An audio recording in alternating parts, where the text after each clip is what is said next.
Welcome to my weekly video, but this week it's not me alone. I'm going to have a chat with Carolyne, our new Associate Vicar. Carolyne, tell us a bit about yourself then. Yes, well, I was born and raised in France, in Paris.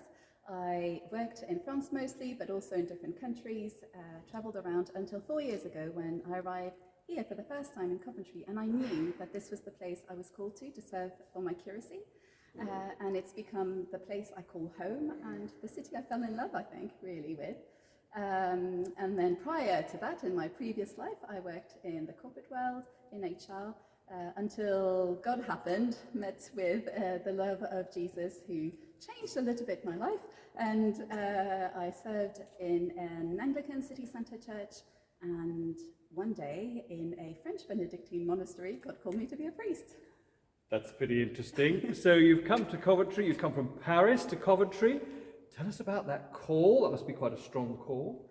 Yes, well, I knew I was called 4 years ago, but throughout my time here as a curate, God has really given me roots here, friends who've become family, and also just a passion and a love for the people of Coventry, its amazing history and heritage from not long ago, the recent times, as well as the more medieval times, of course, with our forefathers and the people who worshipped here almost 1,000 years ago.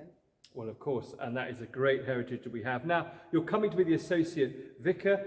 Share us a bit about your dreams and hopes for this role that you're taking on for us.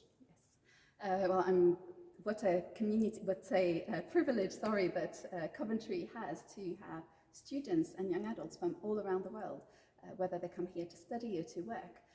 God is calling them to encounter them or to go deeper with them. And so Holy Trinity can be this home away from home, this community where they can be, belong, believe, be loved, become, be transformed, and be then maybe stay or maybe be sent away for further afield and continue to further God's kingdom.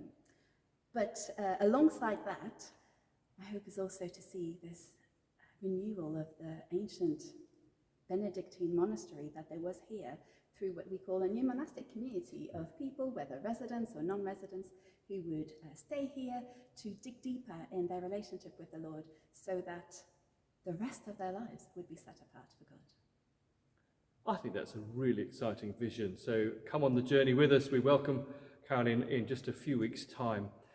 Come and say hello to her then. Thank you.